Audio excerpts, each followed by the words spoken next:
Hey y'all. Hey y'all. It's the Thaunties. Honey, and Louisville's own Black History in the flesh. Yes. Thauntie, original Thauntie. Yes. Rhonda Mathies is in the building. Yes, Hey, ma'am. Miss Rhonda. Hi. Thank you for coming to Thauntie around with us. Oh, it's Yes. a pleasure being with Queen. Yeah. So hey to all y'all viewers, thanks for tuning in for another Thauntie Thursday. I'm Fifi, 1/4 of the Thaunties. I like to call myself the sophisticated Thauntie because by day I'm very sophisticated, but I like to get ratchet sometimes. Okay. This is gonna be hilarious. These are my homegirls. I'm Mika J. And I'm Foxay. And so this is what we do every week. We are the Thaunties, a talk show from Louisville, Kentucky, where we like to get around, have some cocktails, have some girl talk about hot topics, you know, what's going on in our lives, and betterment. Miss Rhonda, when you heard Thauntie, what came to your mind? Aunties. When I heard auntie is that y'all, I don't know. Auntie, you know, you grew up with your aunties. You Yeah. can tell aunties everything. Yeah. You know, you can't tell mama. You go to the auntie. To your auntie. Yes. Yeah. So we had to add it. We want to be hot too because I think it's important to regain and to maintain your hotness while you being a auntie. Oh, yeah. So We the are hot auntie. These are Hot aunties. aunties. The aunties. The Come together. Yeah, The aunties. because I've been called Aunt, Mama Rhonda and Auntie. Yes. So now they can start calling you Thauntie Rhonda. Santi, Thauntie. Yeah. Thauntie. Okay. Yeah. And so people ask us all the time, like, what's a Thauntie? And we tell them that a Thauntie is a term of endearment for a mature, confident woman with a turn up in her spirit. Oh, yeah.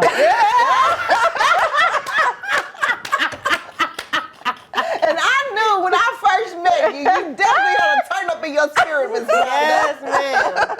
I see it.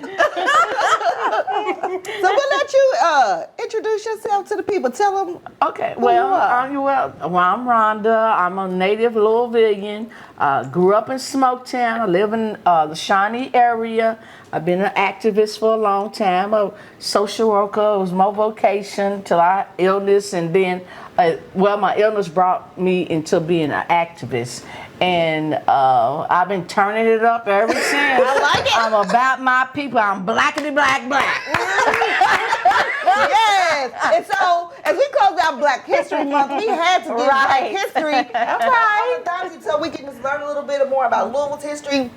Talk about your struggle. I know you've done everything from marching civil rights to being the mama at Breeway during the Breonna Taylor protest. So it's good to have you here and just kind of get your perspective on how far Louisville has come. Okay. Or digressed. Okay. So do you think we have progressed or digressed? Well, we have progressed and digressed. Because of my era, I think that the coalition of people was tighter, people working together. It was not this, I think I call it silo. It was not just one, and I see more of this. In this time, people are being in silos. Everybody want to be the leader. To be a good leader, you also need to know how to follow. That's right. Being a good leader, you bring others with you. That's right. You don't have to be the person out front all the time. In fact, a good leader has a back on his back, like with Dr. Martin Luther King. So you try to have where nobody knows who the leader is. Yeah. Everyone has a voice. That's right.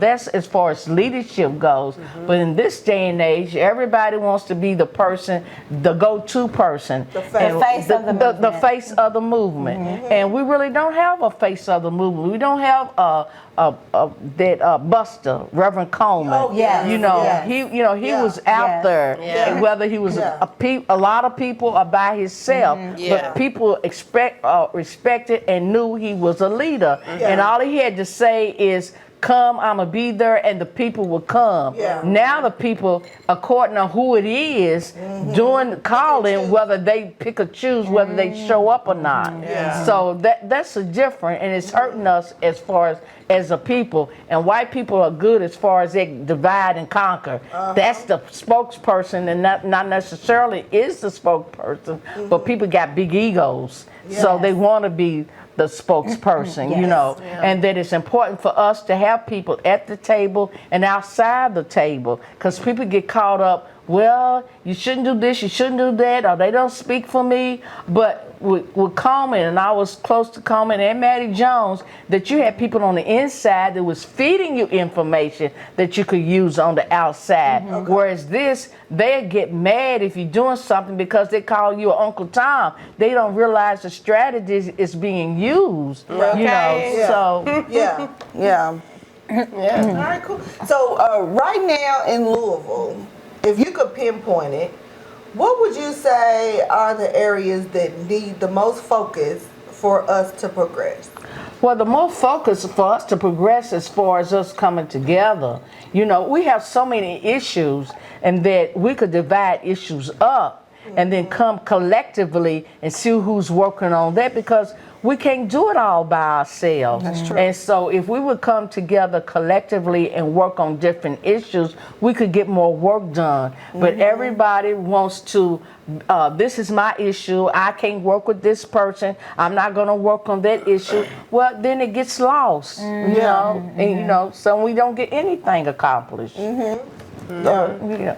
So, so you growing up in Louisville, and if you think back to our heydays, with Walnut Street, was it Walnut Street was like the black? Walnut Street was the black Walnut Street, and that the blacks had control, even though mostly Jewish owned the business, but it was black folks that was the face of the business. Like when you had the Top Hat, and a lot of black businesses were owned by black people, but majority of them was controlled by the Jewish people. Yeah. But it was Negro removal when urban renewal came in, and we lost that, you know, as far as Walnut Street, the black people, because, you know, back in the day, a certain area, when you crossed the Riverport, you couldn't go any further. You had to show who you was working for to even go in the Shawnee area back in the day. Really? Yeah. And then, wow. you know, you had, what was it, Fountains Ferry. We couldn't go to Fountains Ferry back then. It was for white people. Oh, wow. And that was in the West End. Yeah, it was Yeah, in it the was West End. It's right Well, down the Shawnee, street right? from my mom and dad's house. Shawnee by Shawnee Park.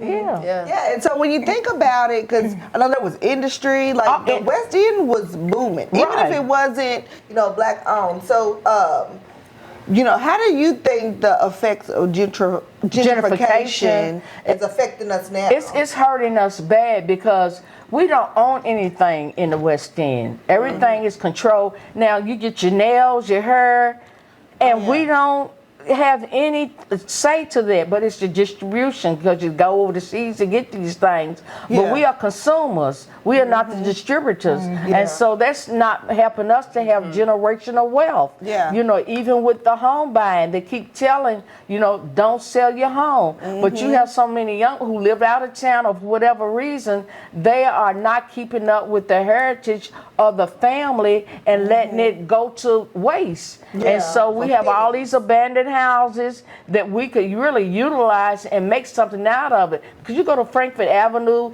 Nulu, and those were just one shotgun houses. Yes. But sometimes we have to need what the Black Panthers. They are example of that. Take over your community, and we as far as the infrastructure that we store, just say, well, we're going to take his house and do something with it. Yeah, it could be stores. It's stores. Yeah, Community and that's centers. exactly what Frankfurt Avenue and Nulu would be. Yeah, that's all it is. And the Highlands area. Yeah.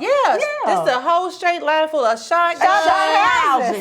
but they businesses. But they're Businesses. And they How about that, y'all? So they How about that? They form their own business. So why can't we have a black business? We as women, we're good as managing money. Let's pool our money together and say, well, let's buy a block. Yeah. Buy a block. And make a change. Block at a time. A block at a time. Because we got all this blighted houses down there, and they've been used to use what they call them trap houses. Let's turn these trap houses into something that can be useful in the community, because we are losing a subculture of young people because we have to reach back and get them. It hurts my heart as far as we have lost them, because when I grew up, I don't care what your status or what you was going through. It was somebody like the mama on the porch. They were gonna look out for you. And we got to start looking out for each other. We got to get back to that. We got to get back to the village, because ain't nobody gonna save us but us. But us. That's true. But That's us. true. Yeah. But how do we get back to the village? We're so divided. We're so divided. We're so divided. And I just think that, like my subdivision, my street is, there's a lot of older people there. So I had what you're talking about. Like if I didn't happen to get home in time, I could call my neighbor, and one of them would make sure one of my kids weren't just sitting outside. They would offer them to come to their home and something to eat. But I don't think that we have that. There's not like a...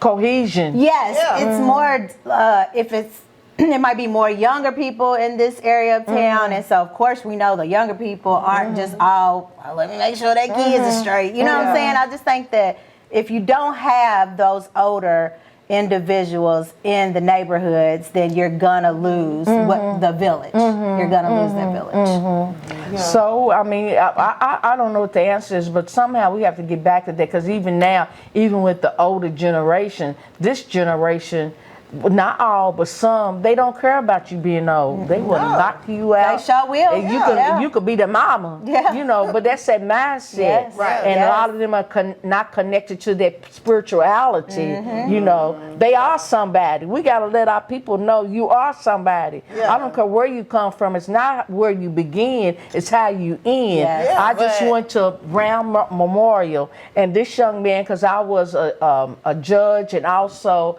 went on field trips with Ricardo X, who was a revolutionary teacher at Central High School.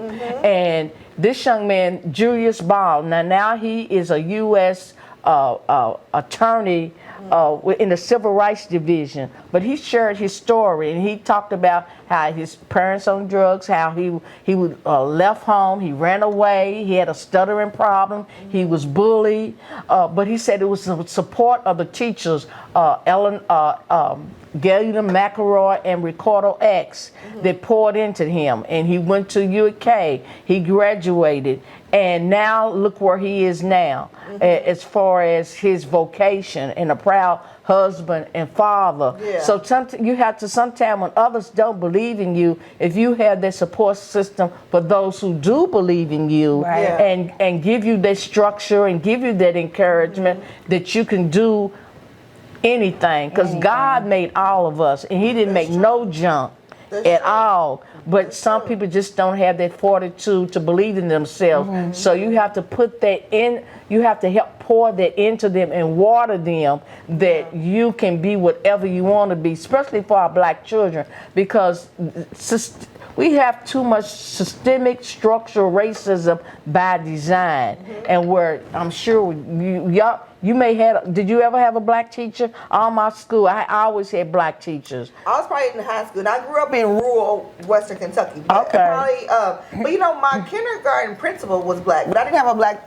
teacher until 9th grade. Okay. Oh, wow. Well, see, so again, our kids, as far as starting from behind, not having that nurturing spirit, whatever their home life was, is that they still can perform. What they're getting from school is that by your zip code, and you know you can't do it, or because they agitated in school, and a lot of times because they're bored.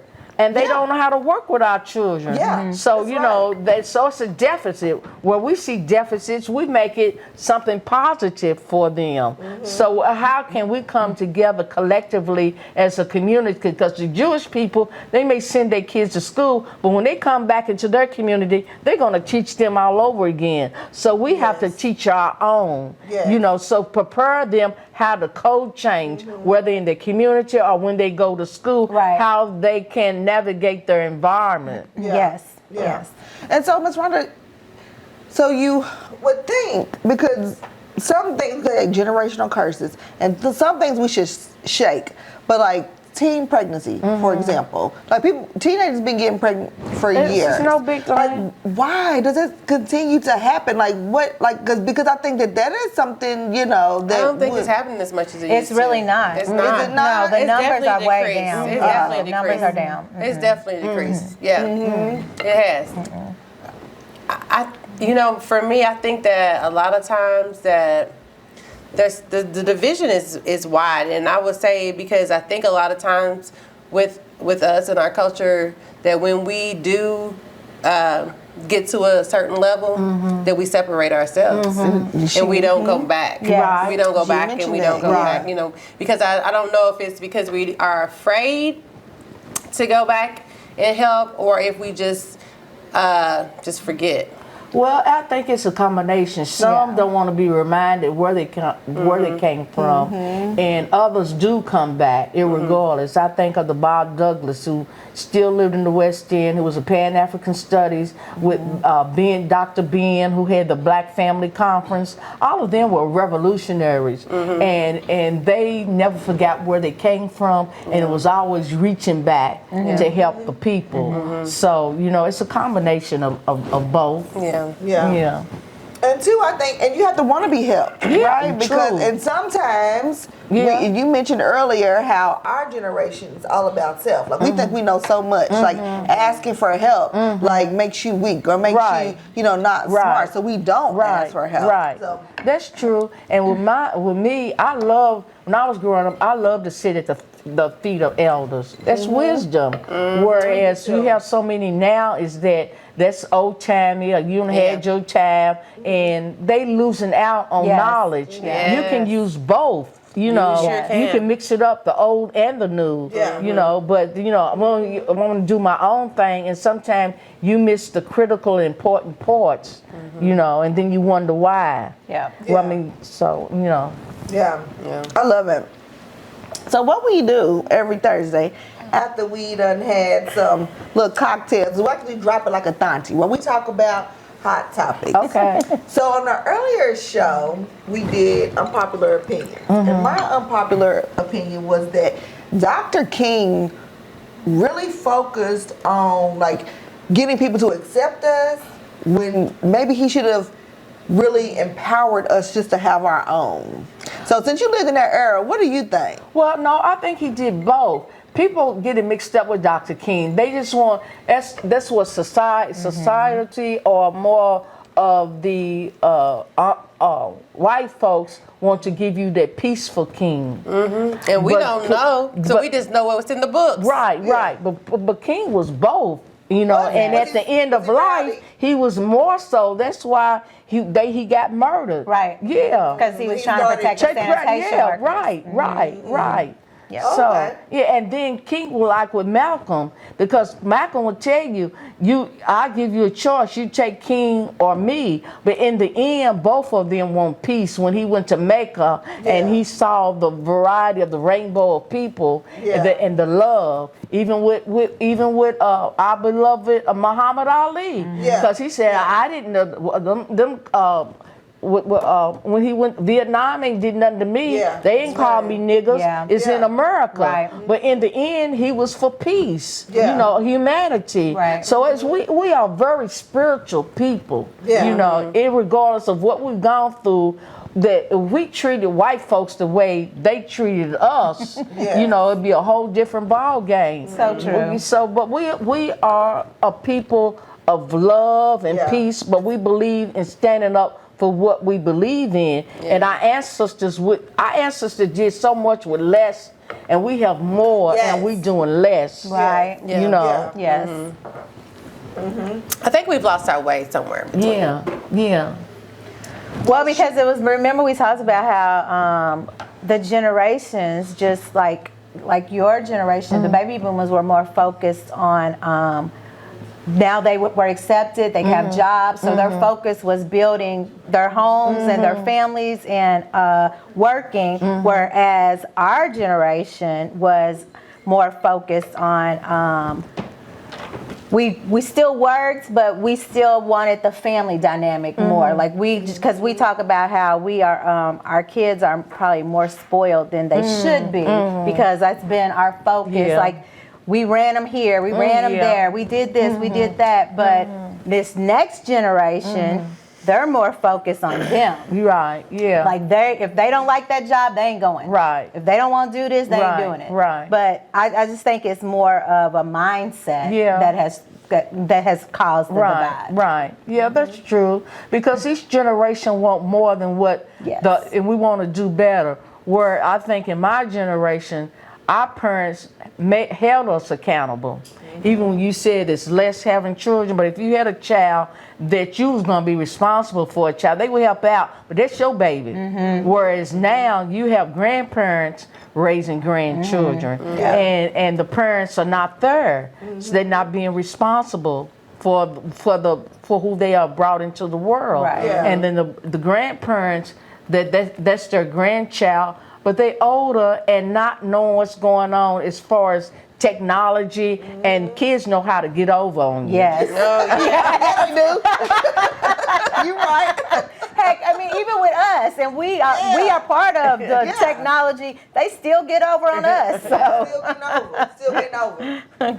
So, so we talked about, you were a part of civil rights, but you were also were you a part of civil rights? Am I aging you? Well, I was a little younger, but I was in there. A little bit. But then just recently in 2020, of course, we know, the uprising in Louisville, and, we were out here just protesting for our sister Breonna Taylor. You was out there almost every day. Yeah. So what compelled you to go out there? Well, because part of that, as far as me and being an activist, and I was the chair of the Kentucky Alliance Against Racist and Political Oppression, been involved with Angela Davis and that era, and then we were protesting back in the day when we had all those murders with Taylor and Smoketown, police brutality, the KKK coming to 6th and Jefferson, and then me knowing my history as far as the Montgomery boycott. So I had that. It's been ingrained, and even with my own family, because my great grandfather, that he was a slave and he couldn't read and write. And my grandmother had 14 kids, but when he was able to leave incapacitated, as far as a free man, and had land 160 acres. Ooh. He built his own church. He built his own school. Wow. All of that. And so he wouldn't allow his children to work for white folks. Okay. And they came to him as far as getting the commodities, because he had land and all of that. And so I have a history as far as in my own family, even with my mother, how when she worked at different jobs, and she worked for white people, but she was a nurse, then she owned a job, that she walked off the job because she said, I would pick shit with the birds, you're not going to tell me, treat me like I'm a slave. Right. So, that was ingrained in me as far as standing up for my rights. Right. Yeah. And so when my kids went to school, I was involved. I know how important it is. I know people say you gotta work, and a lot of times parents are not involved in the kids' education. Those who can are. It's not everybody. They try to pinpoint that black people don't care about education, and that's a lie. That's a lie. They gotta work. Yeah. And so, but I know how important it is to be involved with the PTAs, the site-based decision making, all of that, as far as uplifting our children. And a lot of that's missing because they don't see themselves and others when they go to school. Yeah, my mother, I would always say, when you are involved, they treat your child differently. They do. Differently. Yeah. But when they treat your child differently, you also got to make sure that you're looking out for somebody else's child. It's not just about you. Yeah.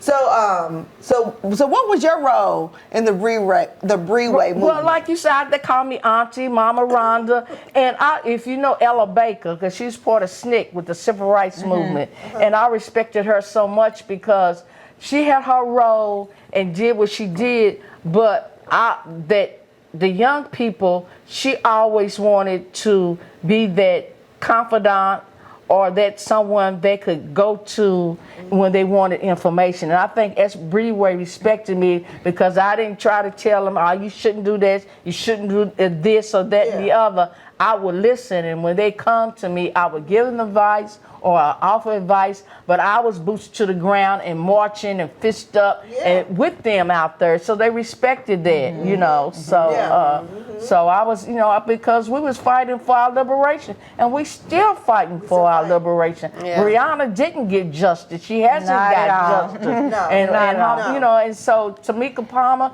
she's still out here fighting for respect, but the justice she deserved, because her daughter was murdered. But it was a big cover. Her daughter ended up being a sacrificial lamb for the big cover up that we know what's been going on all along in Louisville as far as injustice, and the injustice at 6th and Jefferson and with the police department, all over. It's all, you know, it's all over. It's systemic, you know, racism. It's white privilege at its best, and at the Commonwealth of Kentucky, and we see that in Frankfurt, that trickle down effect that that hurts us locally, and all these bad bills they are trying to pass with patterns and practices. That's why it's so important that we show up in Frankfurt, but we got to take our bullets to the ballots, to the polls. We got to unseat some folks, whether they black or white, if they not serving the needs of the people. Because we got black folks don't need to be in seats either. Well, she said what she said. She said what she said. She said it again. She's standing on it. So Ms. Rhonda, so that's a really good point that you made. And so I know yesterday or earlier this week, a group of you all took some students to Frankfurt. I'm part of the bishop's table. It's something he started, and he meets every Friday from 9 to 10. There's a cross section of people from all walks of life. Who's the bishop? Dennis Lyons. Bishop Dennis Lyons. Yeah.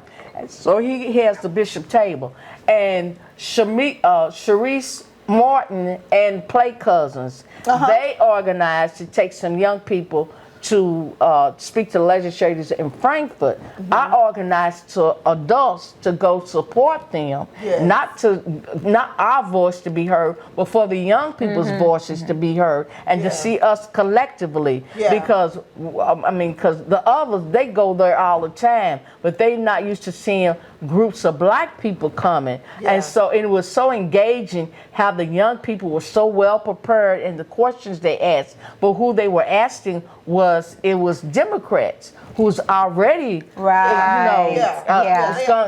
you know, but so those bills, they was already said, I'm with you. We have to go and speak to those Republicans, get up in their faces, you know, and let them look into our children's eyes and tell them how they are hurting. You know, this is why I'm not passing this bill, or why I'm passing this bill, and let these young people speak to them. This is how you hurting us, and once you're taking a seat, you're supposed to represent all of the Commonwealth, all of the people. But with us, they see us as untouchables, and as far as being in a caste system. If you did you see the movie, or you should see the movie Origin.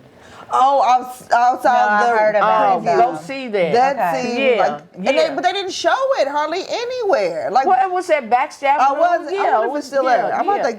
But you pull it up, Google it. Yeah, it's Ava DuVernay, right? Right. But that's a good movie to explain as far as this country and the caste system by design that's hurting the people. Yeah. So if people of good conscience, because even with the civil rights movement and the Underground Railroad, we have always had allies, but then you could see with Trump getting in, like, you know how they flipped the script, because white women helped to get Trump in, you know. Some of us did too, but it was them. You know, they put him over the edge. They put him over the edge. Well, and I won't point any fingers. I'm just gonna move my ads. But some people. Some black people, we are at a level, or they are, I'm not even quite there yet. They're at a level that it benefits them to vote Republican over Democrat. So, I mean, so maybe like with the Democratic system, I don't know. I just think we just need to overhaul. We need better candidates. And for sure. A third-party system, because Democrats or Republicans have not served the needs of all. Neither. And that's why I feel like I'm in the middle. Like you know, some things I agree with the Republicans on, some things I agree with the Democrats on. I'm a registered Democrat, but I think I'm really in the middle. I don't know who the ads were for. I don't know if it was a wall or what, but regardless, I vote Democrat. But the thing is that I'm not for Democrat or Republic. I am for who is the most fair. Right. You have to be fair, you know, across the board. Like, and I know some people don't see it as being fair when you are disadvantaged, but you got to be fair. Make it work for everybody. You can't be favoritism for people in poverty versus somebody that has more. It has to be fair across the board. Let's make it fair. Fair for everyone. I think that is the way to go. Just be fair all the way across the board. But nobody comes with never that. gonna be fair. There's no candidate that even is fair. So someone really is always hard to be more towards fair. this way or that way. It's not really. Well, we have to become more political astute in regards to that. And the things back in the day when I was coming up, when we had the Lois Moores, Georgia Powells, all of them, as far as they was more out in the community and educating the people on the political process. And then, you know, we used to have a Democratic club. We don't have that. I mean, we have the Democratic Party, and they have the executive committee. And there's not a lot of blacks on the Democratic executive committee, but that's the fault of our blacks who are representing us, but trickle it down to the grassroots level. You got to educate your people on the issues and how it's benefit them in regards to voting. We get caught up on personalities or people being in office too long or not long enough. We got to be more proactive as far as who's going to best to serve our needs in our communities as a whole. So as a seasoned saint, do you think there should be an age limit on when you being in office or running for president? Yes. I think it should be a term limit. Yeah, because you know McConnell, I mean, he's done, according to him. His announcement today was November is it. He stepped down from being a leader. He's still going to be. He's still serving in 2027. Right. Lord, if you, Jesus, I ain't never prayed for nobody's demise, but Lord, if you see fit. Him and Trump, Lord. Come on through. Hey, y'all, I don't recommend that. I don't recommend that. Well, cool. So also what we do is we usually do an Ask a Thauntie, where our viewers, they ask us questions.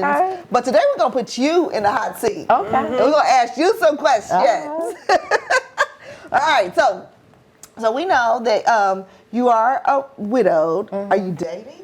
No, I have. I think my problem is because I was blessed that a husband that spoiled me, who loved me, but he understood that my role in the community. And then we had our things we did together, and we had our things we did separately, because I just can't be up under nobody all the time. And so that I think that's a problem with far as dating and so forth, because I've always been told that I'm too aggressive or I'm too busy type thing. So I sort of got used to being by myself. I would like a companion, you know, but you know, it is what it is. I just keep it rolling, you know. That's me too, Ms. Rhonda. That's what you got to do.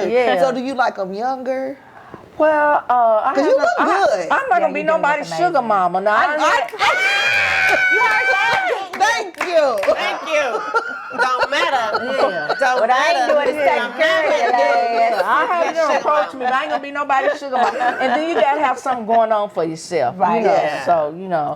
And the older, I think I like them. I think I probably would like them. I like someone who likes to do a variety of things, but also connect. I'm always gonna be connected to the community in some shape or form or fashion. Because that's just who I am, and I think that's the path God has given me. So He orders my steps. So if He want me to be with somebody, He'll order somebody to come and get me.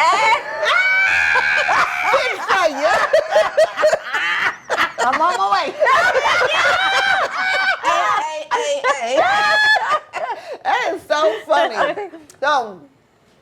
Okay, so what about? I think one thing that makes me nervous is about getting older is the lack of sex drive. Does it go down? No, it don't go. Girl, I am over sex. I don't know what's wrong. Have you ever rose? How you do that? Girl. Somebody keep telling me to get the rose. You have Yes, mama. I got that. Yes. What is so funny is one of our homegirls' husbands posted on his Facebook this week. He said, "You know what? I give up. The rose wins." We have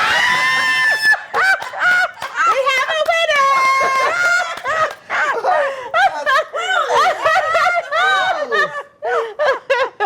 Okay, good. So it doesn't go down. No, it doesn't go Even after down. menopause? No, it doesn't go down, honey. I think women can hold it longer. The men just flop. But Literally. We stay in them sheets. So what age do you think men start flopping? I don't know. That's what I've been told. I don't know. Last one I heard, he kind of flop. So I don't I think when they hit them 70s. Pretty good. Y'all still got time. A little bit of time. Yeah. A little bit of time. Little Yeah. time. Hilarious.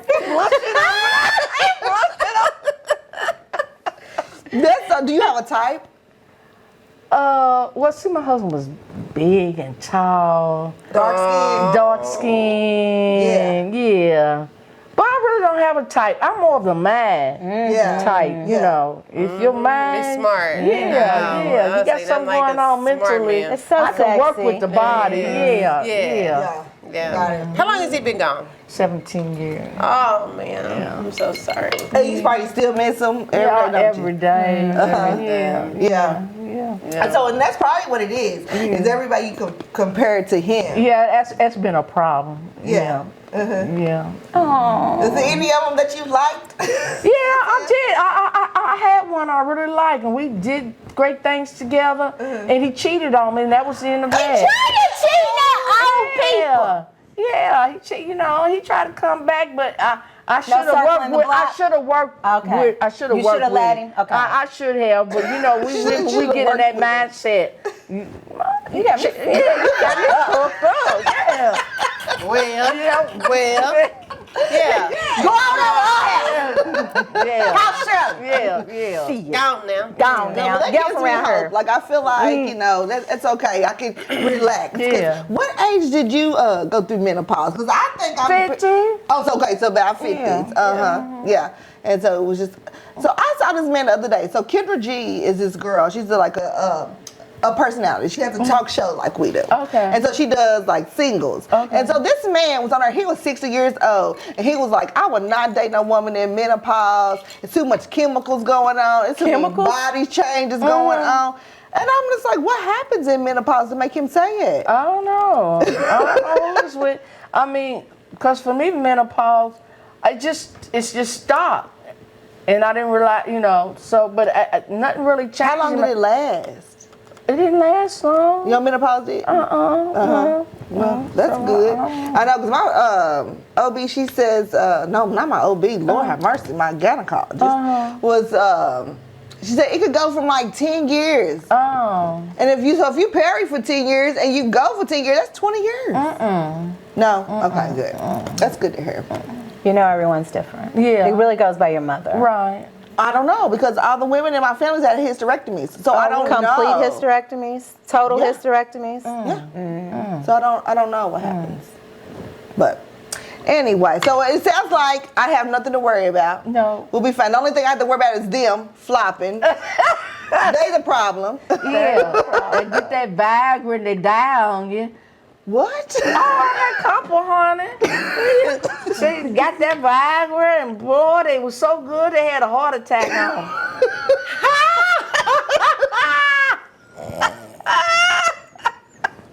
They was messing with young girls. Oh, yeah. They went too hard, huh? They died with a smile on their face. Well, I guess it's automatic. It's really automatic. I was happy. Miss Rhonda, have you ran into any with the pump yet? You know, I was dating somebody, and I had to, well, he was 80 years old, and he started talking about the pump. I said, I ain't dealing with no pump, and it was bye-bye for him. He had one? Yeah, well, yeah, so he said, you know, I got a friend, we was on a date. A friend? I got a friend, and he got a young lady, and, you know, he uses a pump. He ain't using no pump on me. We be friends.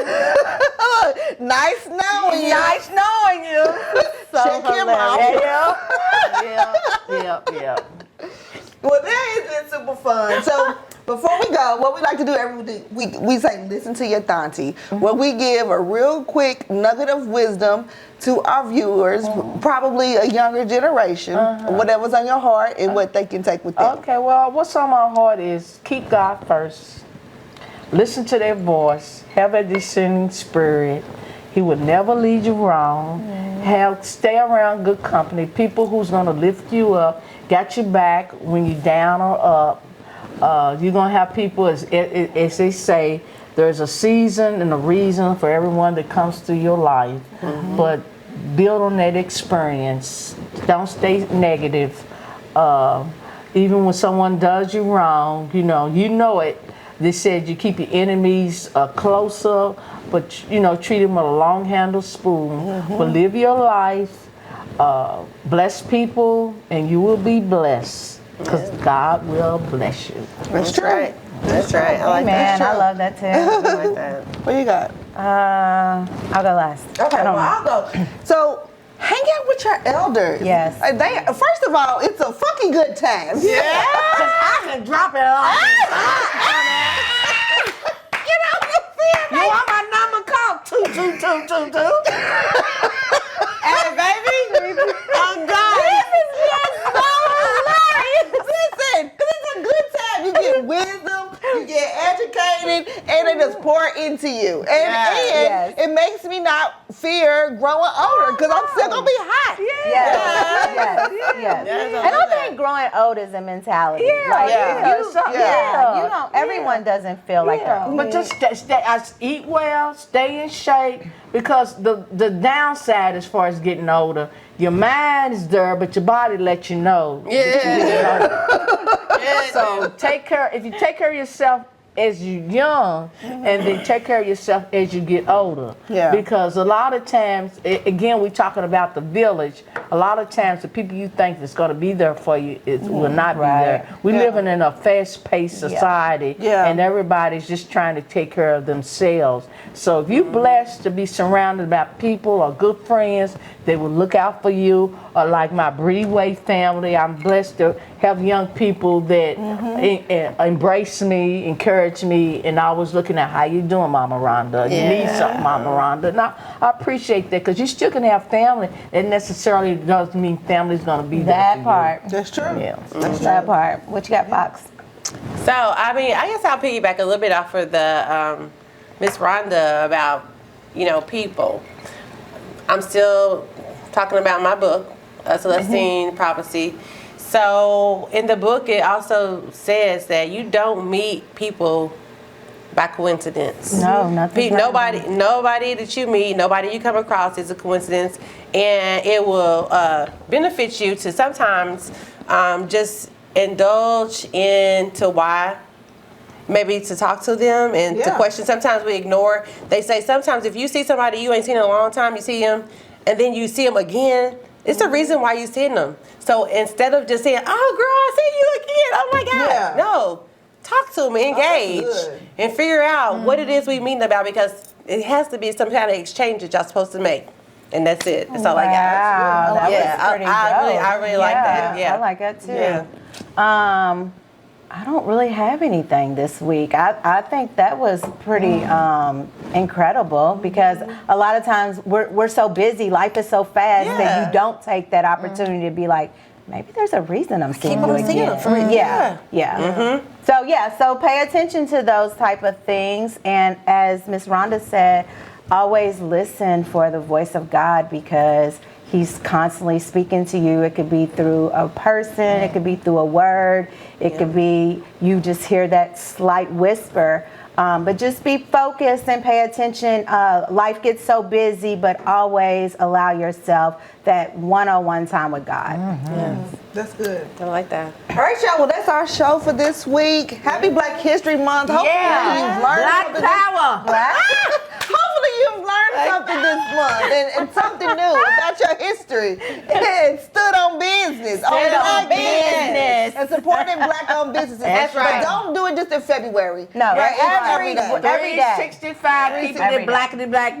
And that's right. So support our Black-owned business. Like, subscribe, and share. Yeah. And watch us every Thursday. Every Yes, Thursday. do. Support. It's just, All you gotta That's do. it. All you gotta do is just a share. You're helping us. You have no clue. If you just see a small business on your page, just share it. That's it. That's all you That's gotta it. do. That's Yeah. it. Something But until small. next time, we can also send a cash out. Okay. Oh, Yeah. yeah. But until okay. next time. Oh, let's cheers. toast it up. Toast it up. Toast it up to being young and sly and seasoned. Cheers. Oh yeah! So shout out to Farmer Vaughn, Kentucky and Backyard Farms. We have a sponsor, Miss Rhonda, Okay. and so he will help you do a farm in your backyard if you want it. So if you want to have I do want- sustainability, Do you really? yeah, Get with Bob. and all of that. Yes, he's our sponsor, Kentucky and Backyard Farms, and then also Fox's husband, Rise and Shine Mobile Services. He can give you guys a ride, like if you need to go to a doctor's appointment or to go to school. If it's a group people, you want to go out and turn up, but you don't want to drive. Like you just give him a call and just hit him up, and he'll get you there. Yes, ma'am. Shout out to our sponsors. See y'all next week. Bye.